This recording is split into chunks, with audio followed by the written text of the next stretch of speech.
Assalamualaikum warahmatullahi wabarakatuh. Innalhamdalillahi nahmaduhu wa nasta'inuhu wa nastaghfiruh wa na'udzubillahi min syururi anfusina wa min sayyiati a'malina. May yahdihillahu fala mudhillalah wa may yudhlilhu fala hadiyalah. Pemirsa TVRI Lampung dimanapun Anda berada, senang rasanya kembali bisa bersua dengan Anda dengan majelis ilmu kita Cahaya Kalbu malam hari ini. Dan kami juga ucapkan selamat menyantap hidangan berbuka untuk Anda kaum muslimin muslimat yang menjalankan puasa Ramadan pada kesempatan hari ini. Semoga puasa kita menjadi sebuah keberkahan dan diterima amalannya sebagai amalan terbaik di sisi Allah Subhanahu wa taala. Amin ya rabbal alamin. Dan malam hari ini Cahaya Kalbu kembali akan menjadi sebuah majelis ilmu yang bermanfaat untuk kita bersama menyampaikan kebaikan dan juga kebenaran. Bersama saya sudah hadir, ini ada Bapak Ustadz Dr. Andes Haji Al-Muzammil Yusuf MSI, anggota DPR MPR RI dari fraksi PKS Provinsi Lampung, yang beliau juga akan menyampaikan salah satu keberkahan bulan Ramadan. Ramadan disebut dengan bulan Sahrul Doa atau bulan doa. Seperti apa? Kita sapa terlebih dulu. Assalamualaikum Ustaz. Waalaikumsalam Adi, apa kabar? Alhamdulillah baik. Bagaimana kabar Ustaz? Alhamdulillah baik. Sehat ya. Jadi Ustaz, kalau kita berbicara nama-nama Ramadan ini sendiri punya sejuta makna, namanya. Ya. Dan salah satu namanya juga adalah Sahrul Doa, bulan doa. Ya. Sebetulnya seperti apakah Ramadan menjadi bulan doa ini sendiri? Mungkin bisa dijelaskan dan juga disampaikan kepada pemirsa kita semua. Ya. Jadi di dalam Al-Qur'an surat Al-Baqarah 183 sampai 187 itu berbicara khusus tentang Ramadan, tentang puasa ya. Di tengah panjangnya ayat Ramadan itu, di tengahnya itu ada Al-Baqarah 186-nya berbicara tentang doa. Setelah Allah berbicara tentang wajibnya puasa, turunnya Al-Quran di bulan Ramadan, disambung 186-nya adalah tentang ayatnya berbunyi, A'udzubillahi minasyaitonirrajim, Bismillahirrahmanirrahim, Wa idza sa'alaka ibadi anni fa inni qarib ujibu da'watad da'i idza da'an falyastajibu li wal yu'minu bi la'allahum yarshudun. Nah, ayat itu kurang lebih artinya, dan ketika hambaku bertanya tentang aku, sesungguhnya aku dekat. Aku mengabulkan doa orang-orang yang berdoa kepadaku. Oleh karena itu, kabulkanlah perintahku, patuhilah perintahku, dan berimanlah kepadaku agar kalian mendapatkan petunjuk dari Allah. Jadi perkataannya fa inni qarib, sesungguhnya aku dekat, dan mengabulkan doa itu memang ada di satu paragraf ya, kalau kita katakan ayat tentang Ramadan 183, 84, 85, 86-nya. Nah, sehingga disitulah kenapa Al-Quran dapat julukan Syahrul Doa, menunjukkan keberkahan atau makbulnya doa orang-orang yang berpuasa di bulan Ramadan. Nah, ayat tentang doa ini pun diperkuat oleh hadis Nabi. Hadis Nabi berbicara tentang orang yang berpuasa. Rasulullah mengatakan, "Thalathun la turaddu da'watuhum. As-shaim hatta yuftir." 3 manusia yang tidak tertolak doanya. Rasulullah menyebut salah satunya, as-shaim hatta yuftir, orang yang berpuasa hingga dia berbuka puasa. Artinya orang yang berpuasa baik pria maupun wanita, kalau puasanya karena iman kepada Allah dan mengharapkan ganjaran Allah, dari azan subuh sampai azan maghrib kurang lebih 14 jam, itu rentangan waktu yang makbul doanya. Jadi hadis Rasulullah pun memperkuat itu. Dan kalau kita bicara doa ini menjadi ukuran penting juga. Ya. Doa itu kalau di hadis yang lain juga disebut Rasulullah sebagai silahul mukmin, senjatanya mukmin. Kenapa senjatanya mukmin? Karena kaum mukminin sedunia bersatu dengan senjatanya, dengan hartanya bersatu untuk melawan kekuatan musuh, kekuatan persatuan itu masih kalah dengan kekuatan Allah. Ya. Maka senjata tertinggi sesungguhnya bukan pada senjata materi manusia dan lain-lain itu. Sebaliknya juga kaum kafir bersatu dengan makar tipu dayanya, ya, dengan segala persenjataan bersatu, di atas kekuatan mereka ada makar Allah, kekuatan Allah. Maka senjata terkuat orang beriman itu sesungguhnya Allah Subhanahu wa taala. Itulah maka doa itu menjadi andalan, ya. Seorang mukmin bukan mengandalkan kekuatan diri dan kebersamaannya sama muslim, ya itu juga penting, tetapi di atas segalanya adalah pertolongan Allah Subhanahu wa taala. Ini pentingnya doa terkait dengan kekuatannya. Nah, pentingnya doa juga terkait dengan akidah. Ya. Ukuran akidah seseorang itu bersih atau tidak itu bisa dilihat dari doanya. Ketika seorang berdoa, kita itu berdoa kan meminta kepada zat yang maha gaib. Beda kalau saya minta sama Adi sesuatu, ini urusan duniawi nggak apa-apa. Tapi begitu saya meminta kepada zat yang gaib, maka doa itu bisa menjadi ibadah dan bisa menjadi dosa yang terbesar. Kenapa? Ketika saya hanya meminta kepada Allah, dia jadi ibadah. Ketika saya meminta kepada Allah dan makhluk lain, saya anggap punya kekuatan gaib, maka saya masuk kepada dosa terbesar. Dosa syirik, dosa kemusyrikan. Innallaha la yaghfiru ayyushraka bih wa yaghfiru ma duna dzalika liman yasha. Allah tidak mengampuni dosa orang yang syirik, ya, menyekutukan Allah, tapi Allah mengampuni dosa di luar itu. Artinya doa ini tidak main-main kita. Doa itu kita bisa masuk ke dalam ibadah yang luar biasa atau masuk kepada jurang dosa yang luar biasa kalau tidak benar. Nah, maka Nabi juga menyebutkan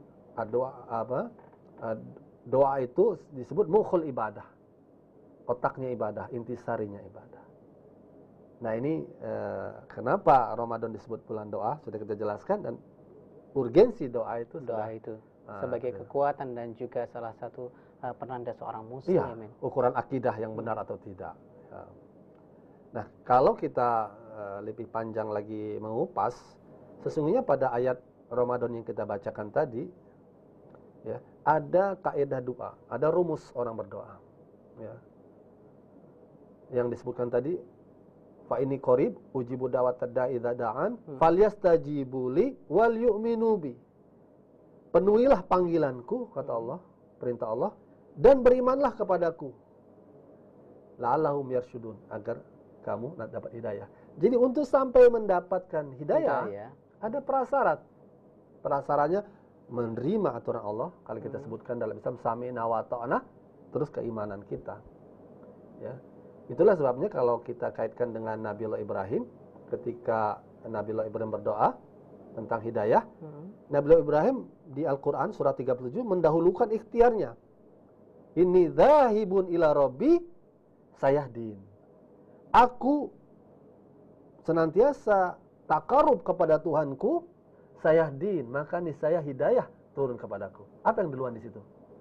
Artinya berusaha terlebih dahulu untuk ikhtiar dulu. Iyyaka na'budu wa iyyaka nasta'in. Kepadamu kami menyembah, baru kepadamu kami memohon pertolongan. Jadi ada pembuktian. Oleh karena itu ada ungkapan masyarakat kita yang nggak pas. Kenapa belum rajin ke masjid? Kenapa sudah kayak belum pergi ke Mekah? Oh, belum dipanggil.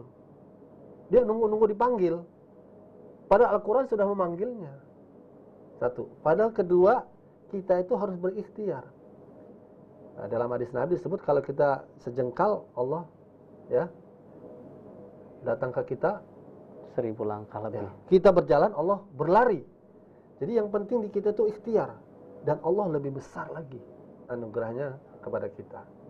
Nah, kaidah doa ini yang juga sering dilupakan oleh masyarakat, ya. Sehingga kita dalam konteks Islam tidak boleh pasif, kita proaktif. Tapi rahmat Allah akan berlimpah jauh, ya. Hadis Nabi tadi, kita berjalan mendekat Allah, Allah berlari.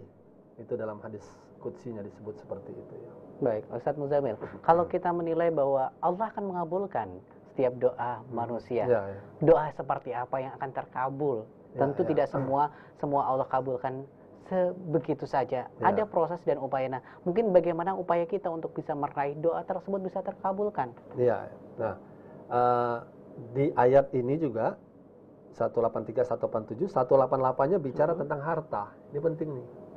Wala ta'kulu amwalakum bainakum bil batil. Jangan kalian saling memakan harta sesama kalian dengan cara yang batil. Cara yang curang, cara yang haram. Ya. Ini setelah doa, nanti kita bicara ada itikaf nih. Setelah doa tadi dikabulkan, ada perintah itikaf. Lalu ada perintah jangan makan harta secara haram. Kenapa? Karena sangat terkait dengan doa.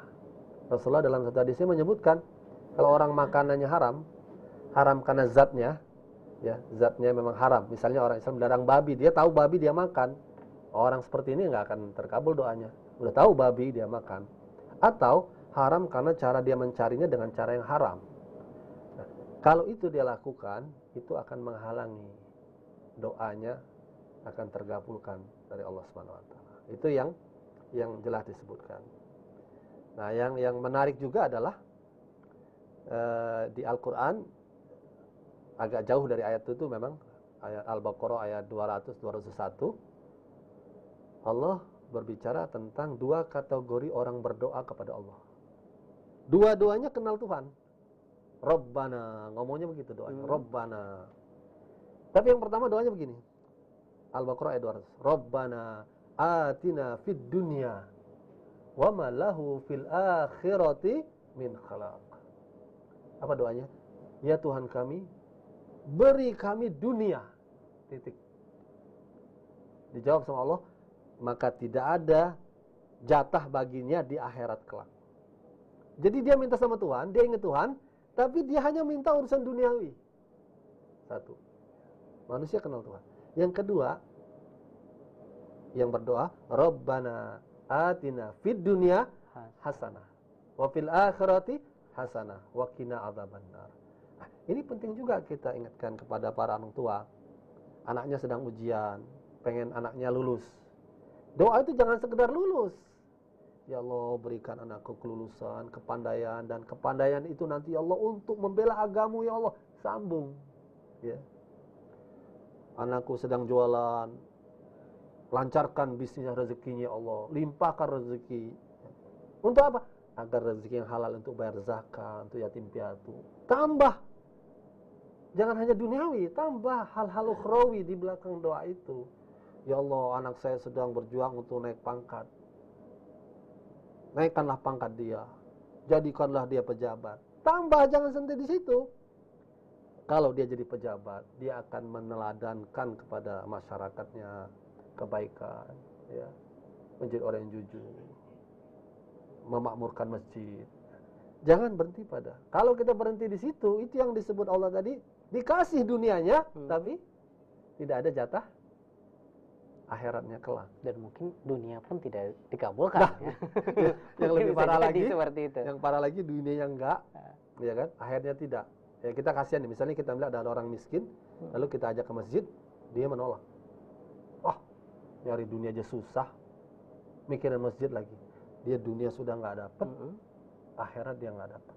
Atau kita bilang soal rezeki yang halal, yang haram aja susah, mikirin yang halal. Nah, ini yang, ya saya kira konteks kita bicara doa ini adalah doa yang diridhoi ya. Kita nggak bicara konteks doa-doa yang seperti itu ya. Tentu kita tidak kendaki lah. Ramadan bukan untuk itu. Ramadan untuk keberkahan doa. Tapi subhanallah sekali ketika kita melihat fenomena yang ada, manusia terkadang berdoa hanya untuk kepentingan diri sendiri. Bagaimana mencapai kenikmatan dunia, kebahagiaan dunia tanpa memikirkan iringan kebahagiaan akhirat dan hal-hal yang bisa bermanfaat untuk di akhirat kelak. Nah, ini memang harus ada sinkronisasi tadi ya Ustaz ya. Ketika kita berdoa, kaitkan dengan sesuatu dunia dan juga akhiratnya seperti itu.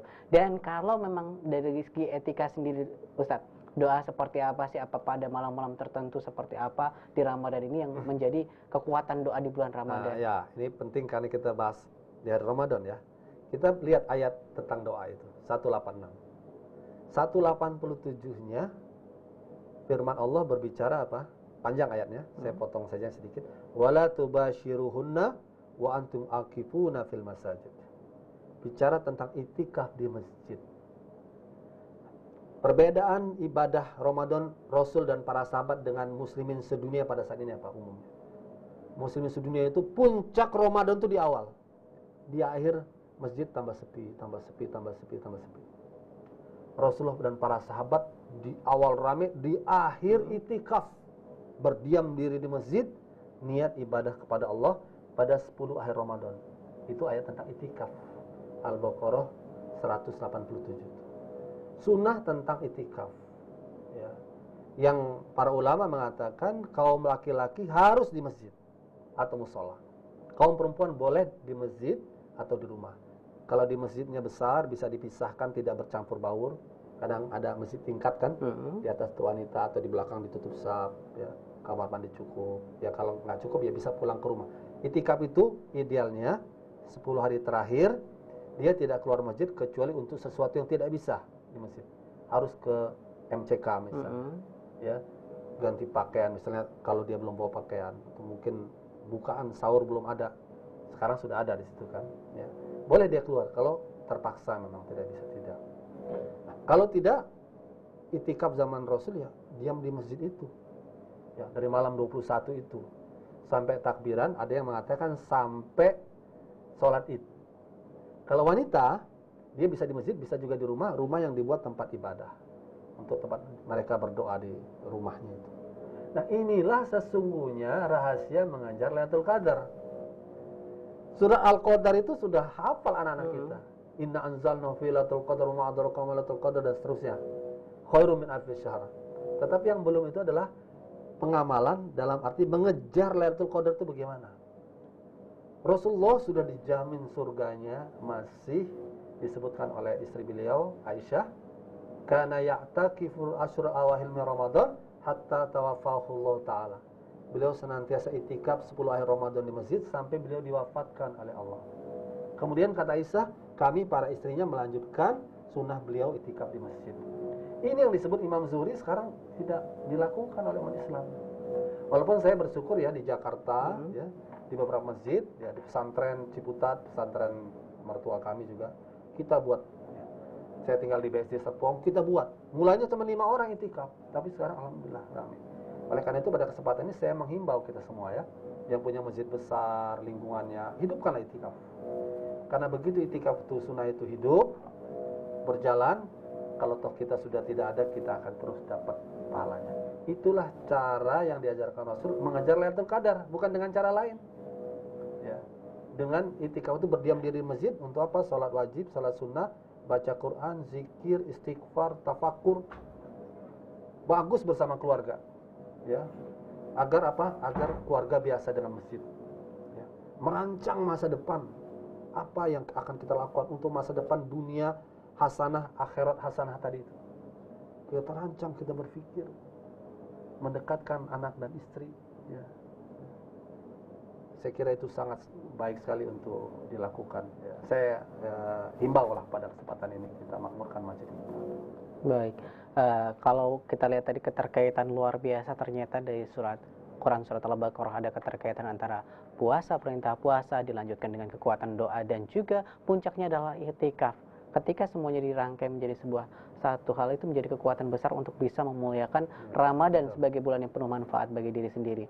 Nah, ketika kita berdoa tadi, salah satunya upaya untuk mengejarnya adalah dengan ikhtiar. Dilakukan ikhtiar terlebih dahulu. Mungkin ada beberapa contoh orang-orang terdahulu yang pernah melakukan upaya dan menunjukkan hal tersebut, Ustaz. Nabi Ibrahim ya, Nabi Ibrahim ketika dia meminta hidayah kan dia mengatakan saya ikhtiar dulu mengejar hidayah itu. Nah, orang-orang yang soleh itu karena ikhtiarnya banyak, maka doanya makbul. Paling makbul kan para nabi dan Rasulullah. Kenapa mereka paling makbul? Karena ikhtiar perjuangannya yang paling hebat. Ibnul Qayyim menyebutkan sesungguhnya ganjaran Allah tentang hidayah, pemberian Allah tentang apa yang kita minta, itu seiring dengan perjuangan kita. Ayat Al-Quran itu di surat Al-Ankabut ayat 69. Walladzina jahadu fina lanahdiyannahum subulana.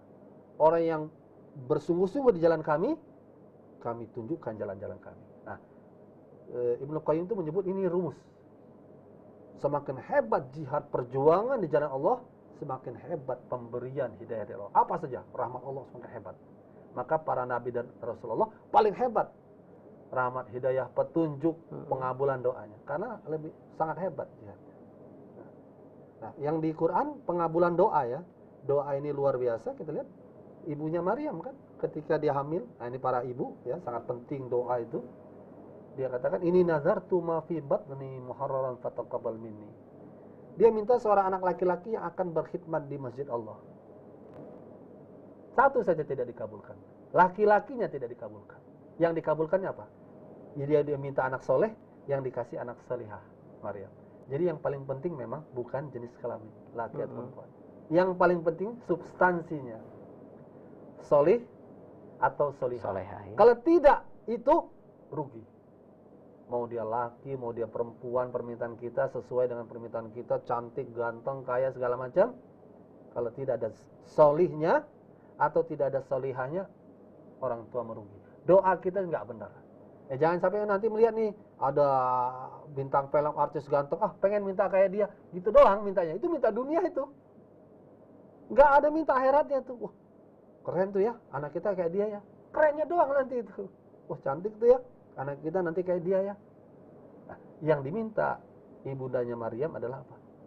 Berkhidmat di masjid Allah, dikasih putri Maryam. Maryam baru punya cucunya baru, yaitu Nabi Isa tadi, Nabi Isa alaihissalam. Nah, itulah bukti-bukti tentang kekuatan doa yang dikabulkan oleh Allah Subhanahu wa taala.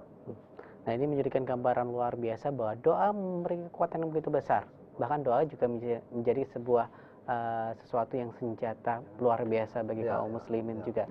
Nah, Ustadz, kalau berbicara urgensi dari doa itu sendiri, ada doa-doa yang memang dikabulkan dengan cepat dan ada doa-doa yang tidak dikabulkan dengan cepat. Bagaimana kita menerima keputusan Allah kalau doa kita tuh masih ditunda, Ustadz? Ini yang sulit terkadang kita menerima itu. Saya ingat hadis Nabi ya, tentang orang yang meminta mati syahid. Man sallallahu ta'ala asyhadat bisidqin balaghallahu manazila syuhada wa in mata ala firasi. Rasulullah menyebutkan, barang siapa orang yang meminta sama Allah, ya Allah, jadikan aku mati syahid di jalan-Mu ya Allah. Dia doa dari lubuk hati terdalam. Apa kata hadis Nabi tadi? Balaghallahu manazila syuhada. Allah angkat dia sebagai syuhada walaupun dia mati di atas ranjangnya. Kenapa? Karena doa dia itu murni, gelora hati yang berkobar-kobar. Biasanya gelora hati doa nggak sekali. Kalau kita menginginkan sesuatu, doa kita itu nggak sekali kan, berulang. Waktu-waktu itu ingat lagi. Nah, jadi kalau tidak dikabulkan di dunia, akan dikabulkan di akhirat kelak. Jadi kita harus optimis ya dengan doa kebaikan ya. Allah Maha tahu mana yang akan dikabulkan di dunia sekarang, mana yang nanti. Tapi kita harus optimis.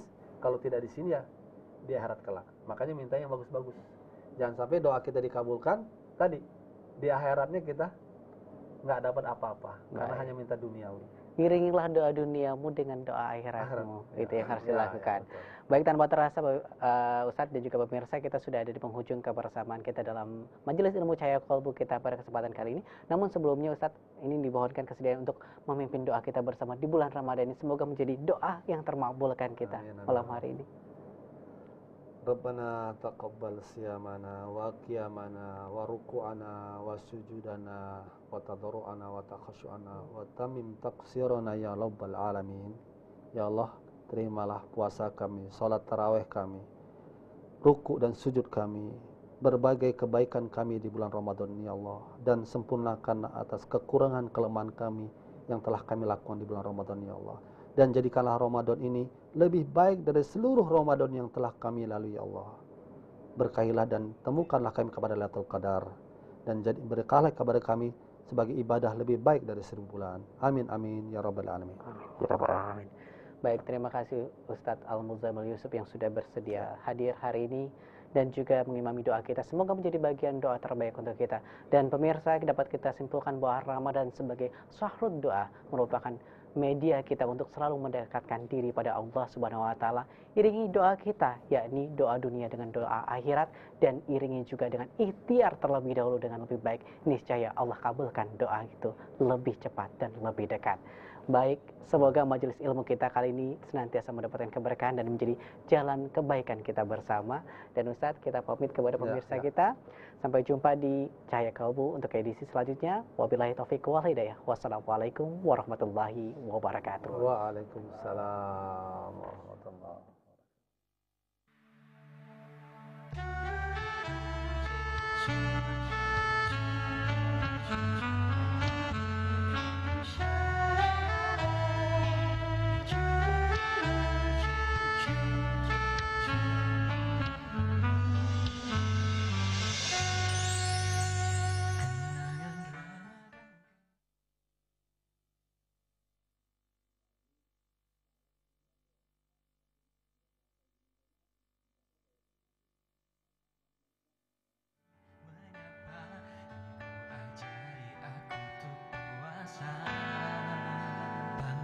sahur simfoni yang rupawan, mata yang sayu terbangun dari peraduan rindu anak-anak.